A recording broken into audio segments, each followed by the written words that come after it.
এটা আমাদের নেপালে সেকেন্ড প্লেস ঘোরার। এটা হচ্ছে একটা মনেস্ট্রি, ওটা মেন রোড। ওখান থেকে সিঁড়ি দিয়ে উঠে, এটা সিঁড়ি, একটা পুরনো মনেস্ট্রি এরিয়া, অপূর্ব।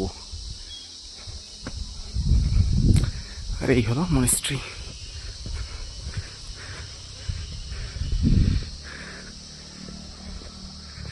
বন্ধ।